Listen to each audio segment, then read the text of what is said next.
Good morning everyone. আজকে ও বাড়িতে অনুষ্ঠান, কাল থেকেই ঠিক করে রেখেছিলাম সোনাই ঘুম থেকে ওঠার মধ্যে সমস্তটা কমপ্লিট করে নিয়ে ওকে ডাকবো। আর আজকে মনে হয় আমাদের থেকে বেশি রেডি হওয়ার তারা সোনাইয়ের ছিল, ওই জন্য কোন 7 সকালে উঠে গেছে, তাকে তো ঘুম পাড়ানো গেলই না। মামুনি একবার ডাকতে এসেছিলো যে আমি উঠেছি কিনা, তার 10-15 মিনিট আগে অলরেডি আমি উঠে গেছি। দেখি সোনাইও তাকিয়ে রয়েছে আমার দিকে, ওই জন্য আমি চোখ বন্ধ করে না ওকে ঘুম পাড়ানোর চেষ্টা করছিলাম, যে আমিও চোখ বন্ধ করলে ও চোখ বন্ধ করে অনেক সময় সকালের দিকে যদি উঠে যায়। কোনো কিছুতেই আজকে কিছু হচ্ছে না। আর মামুনির আওয়াজ পেয়ে তো টিং টিং করে সে বেরিয়ে এসছে। সেই থেকে নিয়ে একবার আমি একবার বাবা এই সেই করে কোনো কিছুতেই ভোলানো যাচ্ছে না, শুধু খেলবে আর কারোর কাছে যাবেও না। এই এতক্ষণ পর একটু দাদুর কাছে গেছে, আমি বললাম তাহলে চট করে আমি গিয়ে স্নানটা করে রেডি হতে শুরু করি। সোনাইয়ের ঘুম পেয়েছে কিনা জানি না, তবে আমার পেয়ে গেছে। স্নান করে এসেও যেন মনে হচ্ছে এখন ঘুমোতে দিলে আর কি ঘুমিয়ে পড়বো। সেই সকালবেলায় ওঠাও যা না ওঠাও তাই, যদি সোনাই ছাড়ে তাহলে সব কাজ হয়ে যায়, আর সোনাই যদি না ছাড়তে চায় তাহলে তুমি শুয়ে থাকো কি ওঠো, কোনোটাতেই কিছু যায়। আমরা ওইদিকে বেরিয়েছি আর বৃষ্টিও শুরু হয়েছে, আকাশে একদম কালো মেঘ করে এসছে, ঝিরিঝিরি তো পড়ছে। তুমি গাড়ি থেকে নেমে যেতে তো বেশিক্ষণ লাগবে না, নেমেই তো ঢুকে যাবা, তাহলে ছাতা নিয়ে লাভ আছে? আর দিয়ে দিয়েছে বেকার তালা, আর বেকার বেকার খুঁজতে হবে না। মামা, ও মামা তুমি কোথায় যাচ্ছ মা? দেখছো কত ঘেউ। দুটো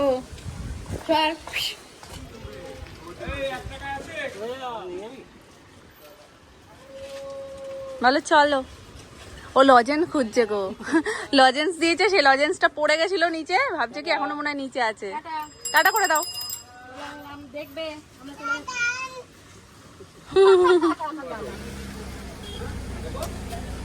যদিও বা যাওয়ার কথা ছিল সবার একসাথে, মানে সোনামা আমরা সব একসাথে যাবো বলেই প্ল্যান ছিল, কিন্তু সেটা টাইমে হয়নি। সেটার জন্য দায়ী এই ব্যক্তি। এই ব্যক্তি এত দুষ্টুমি করছে আজকে সকাল থেকে, আর সেই লেভেলের মানে কি বলবো, এটা ভালো লাগছে না ওটা ভালো লাগছে না, কারণ সেই সকালবেলায় ওঠে না, যেটাই উঠেছে আজকে। এবার ওঠার পর ঘুমও পাচ্ছে, কিন্তু আমি ঘুমোবও না, দেখতে পাচ্ছি সবাই রেডি হচ্ছে। হ্যাঁ ভুলে গেছে তো, মাঝখানে একদিন বেরোলো না, ভুলে গেছে সেদিনকে ওই বমিটা করেছিল বলে, ওই জন্য। আর তারপরে একদম সকালবেলা উঠে খালি পেটে অতটা জার্নি সবাই কি নিতে পারে, ওই জন্য হয়েছিল। যাই হোক, সেটা এখন ভুলে গেছে, যখন বাদ দাও, ভুলে গেছে ভুলে যাক। তো এই ব্যক্তির জন্য আমাদের একটু লেট হয়েছে ঠিকই। আর সোনামা ওখান থেকে ফোন করে বললো যে মামিরাও একটু আগেই পৌঁছেছে, আমাদের বেশিক্ষণ লাগবে না, কারণ এখান থেকে যেতে কতক্ষণই লাগবে, হার্ডলি 10 থেকে 15 মিনিট। চলো। বুম বুম নমো নমো। বুম বুমটা হেভি না, সুন্দর শোনা, খুব সুন্দর না? ছোট্ট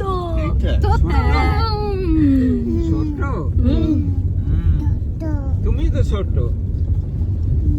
বলে ছোট্ট থাকবি কিরম করে, ছোট্ট থাকবি। ওরে বাবা মুখখানে করেছে দেখো, ছোট শানবি এরকম করে, কিরকম ভাবে নামনার কোলেই থাকে, কিরকম করে আরেকবার দেখিয়ে দাও, আরেকবার দেখিয়ে দাও ছোট শানবি কিরকম করে, কিরকম করে ছোট শানবি করে। ছোটবেলায় এইরকম করে ছিল ছোট শানবি, এখন শানবি অনেক বড় হয়ে গেছে, শানবি এখন অনেক বড় হয়ে গেছে। সেটাতেও বুঝতে পারছে যে তুমি আর কি মানে কথাটা বলছো। এই দাদা আসা মাত্রই উনি হয়ে গেছেন মধ্যমণি, আর পম্পি তো ওকে ঘুমোতে দেবে না, এটা খুব স্বাভাবিক একটা বিষয়। উনি বুঝে উঠতে পারছে না কাকে কি উত্তর দেবে, সবাই এত প্রশ্ন করছে।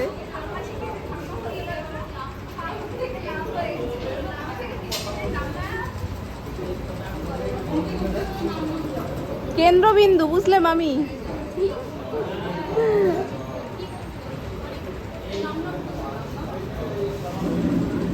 ওরে বাবা,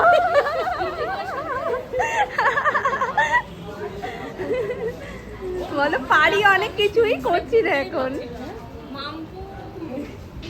মাম্পু ডাকটা কিন্তু সেই দেয়, একদম সেই। তবে এখন সবার মধ্যে তো একটু ভেবাচাকা খেয়ে গেছে, এখন আর ডাকবে না মাম্পু। তাহলে ঘুমাতে ঘুমাতে উঠে পড়েছে, ঘুমই তো হয়নি।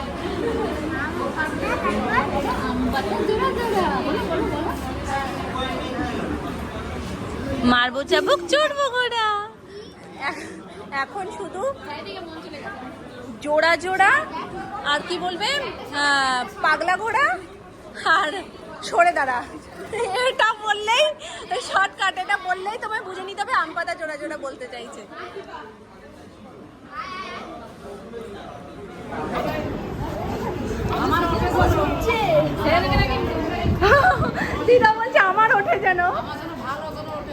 একদম সুন্দর করে উঠছে তোমার। হ্যাঁ একদম। এই দিদিটাকে বাড়ি নিয়ে যাবো তো। মাম্মা বকে, আমি তো কিছু বলছি, আমি তো কিচ্ছু বলিনি। এই যে দিদি দেখো, দিদি দিদি ও খেতে বসে উঠে যেতে হলো, ও বসে ওখানে বসবে না, সবার খাওয়া হোক, আমি লাস্টে খেয়ে নেব, তাই তো? ঠিক আছে, তুমি দুষ্টু করছো, যেই আমি ওখান থেকে নেমে এসেছি, কি মুখে হাসি বলো। চলো, আজকে আমি মনে হচ্ছে পুরো পাত গুটিয়ে এসছি জানো, ওপরে সবার হয়ে গেছে, আমি একা একমাত্র মানুষ যে বসে খাচ্ছি। এক পাশে মাম্পু, এক পাশে রিয়া বসে কোম্পানি দিয়েছে। নিচে এসে সোনাইকে একটু পায়ে দৌড় দিয়ে ঘুম পাড়িয়ে দিয়েছি, তারপর সোনামার খাওয়া হয়ে নিচে এসছে, সোনামার কাছে দিয়ে তারপর আমি গেছি। কেউ নেই, শুধু আমি একা একমাত্র মানুষ যে পুরো বড় ঘরটার মধ্যে বসে আছি। তাই হোক হয়ে গেছে, সোনাই এখন ঘুমোচ্ছে, আর এখানে হাওয়াটা চলছে দিক দিক দিক দিক করে, ঠিকঠাক গায়েও লাগছে না।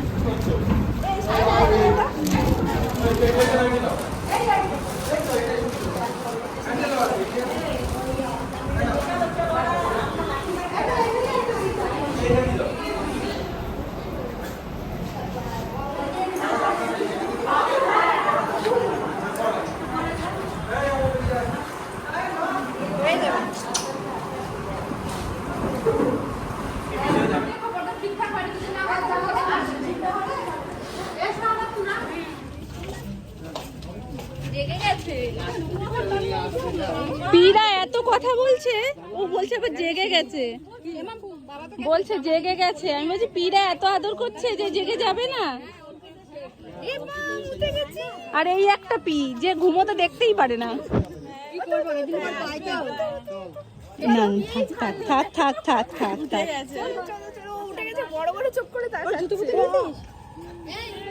বলে বলে কত আদর অপেক্ষা করছে, ও ঘুমালে হয়।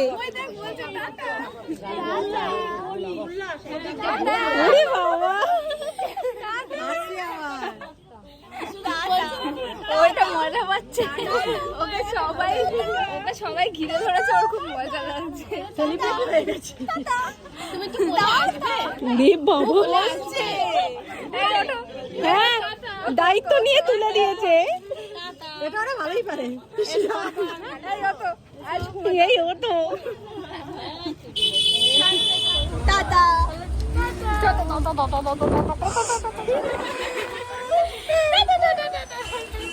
মিচকি মিচকি হাসছে। চলো, গাড়ি ভিড় হয়ে যাবে মামা, চলো। সেই তো, ওই বুদ্ধিটা যদি করতে ভালো হতো, তাহলে একেবারে নামিয়ে দিত দাদা, তুমি তারপরে চলে আসতে। এখন নাইলে আবার তোমায় বাড়ি যেতে হবে, তারপরে অটো করে আসতে হবে। মামাম, তুমি কি ছোট্ট শানবি হয়ে গেছো সবার আদর খেয়ে?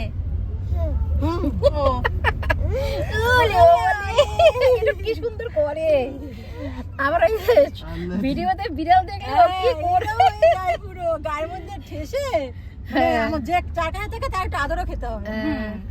এমনি একটু আল্লাদি তো বেশি, সোনা আল্লাদি না, আমার সোনা তো সবার আল্লাদে আল্লাদে একদম ডগমগো। এটা কি ক্যারেটে হচ্ছে, তাও ঘুমটা হয়েছে তো ওই একটু ফ্রেশ। দেখি কি করছে, ওই যে সামনে আসার সময়ও করেছে। কোথায় সামনে? এই তো কালো, দেখ মূর্তিটা খুব সুন্দর, আমার খুব পছন্দ হয়েছে। ওইটা দেখেই ওরকম করছে। সেদিন তো আমি অন্য মূর্তি দেখলাম রে। না, তুমি চশমা পরা ছিলে? এটাই খেয়াল করিস নি তাহলে? তুমি কি চশমা পরা ছিলে? সন্দেহ আছে, চশমা আগে এখন পরে থাক, তাহলে ভালো করে দেখো। আর একটু চাপো।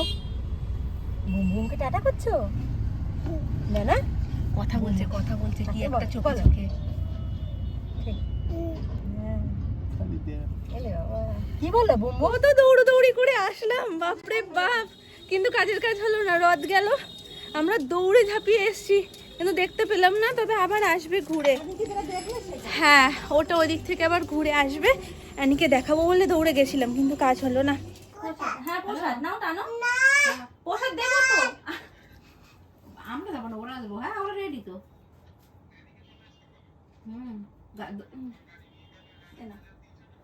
দোকানে না যাবে, হাতে গুঁড়ো গুঁড়ো পড়ে যাবে, দাঁড়াও আমি তোমার হাতে দিয়ে নাও। নমো করে খেতে হয়, নমো করো মাম। হ্যাঁ হ্যাঁ যাচ্ছি আমি।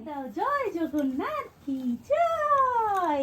জগদাদা তুমি আবার এসো, আসছে বছর আবার এসো, আমি তোমায় নিয়ে ঘুরতে যাব। ওমা দিয়ে দাও। বলে আমরা উল্টো রথে যাচ্ছি, আমরা উল্টো রথ দেখতে যাচ্ছি, চলো। এবার তো আমরা কথা বলতে পারি নাকি এখনো কোনো কথা বলা যাবে না? ঘরে দাঁড়িয়ে এক মুহূর্ত মানে কোনো কথাই বলা যাচ্ছে না, যেহেতু রেডি হয়ে গেছে। আর কতক্ষণ ভালো লাগে ঘরে, তাই না? এখন চারিদিকে দেখতে ব্যস্ত। চলো আমরা যাচ্ছি উল্টো রথে।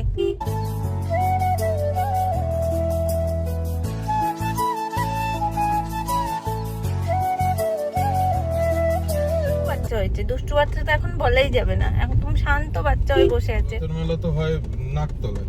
না ওয়্যারলেসে হচ্ছে নাকি? আজকে শুধু একটু শুনেছে, দুবার গেছে, রথ দেখতে পাইনি। তারপরে একটু শুনেছে রথের মেলা হচ্ছে, যাবো যাবো যাবো। আমি বলছি ঠিক আছে তাহলে চলো একটু রথের মেলা দিয়ে ঘুরে আসি, কারণ সোজা রথের দিন তো আমরা রথ বার করেছিলাম, মেলায় যেতে পারিনি। তো উল্টো রথেই আমরা একটু ঘুরে আসি গিয়ে, তাই তো? কি দাবি বলো, ও মাথাটা রাখবে আমার থুতনির ওপরে, এই জায়গাটা, ঠিক এই জায়গাটাতে। ওখানটা রাখলেই ও শান্তি পায়, কিন্তু ওইভাবে রাখলে একটা মানুষ পেছনে সে বুঝতে পারে না, কথা বলতে পারে, কিন্তু ওর ওইটাই রাখতে হবে। এবার তোমাদের দুষ্টু শানভির জন্য একটা আলাদা সিট বানাবো, যে সিটে একটা এরকম পিছনে ঠেকনা দেওয়ার মতন কিছু থাকবে। আমার থুতনিটা হয়েছে ওর ঠেকনা দেওয়ার জায়গা। গাড়ি থামা যাবে না, বলো। আমরা তো এসে গেছি। ওরে বাবারে, আমরা এসে গেছি তো, ওই যে মেলায় যাবো আমরা হেঁটে হেঁটে।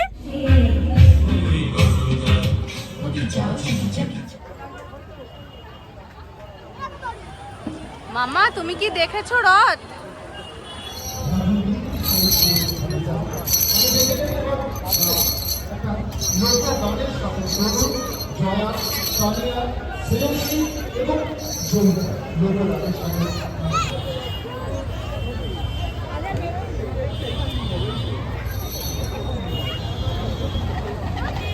ও মা, বেলুনগুলো কি সুন্দর।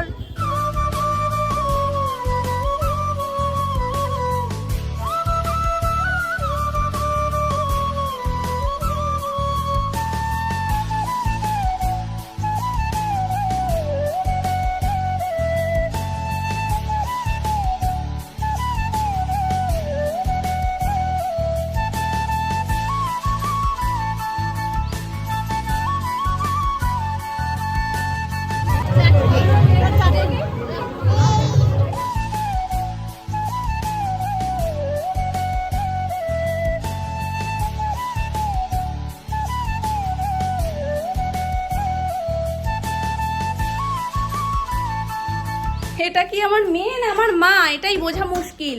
সারাদিনে এত ধমকায়, বলে বোঝানোর মতো না। বাড়ি আস্তে আস্তে গাড়িতে ঘুমিয়ে পড়েছে, কারণ আজকে একটু ধকলটা বেশি হয়ে গেছিল। সকালবেলায় ঘুম কম হয়েছে, আবার ওখানে গেছে, আবার এসে মেলায় গেছে।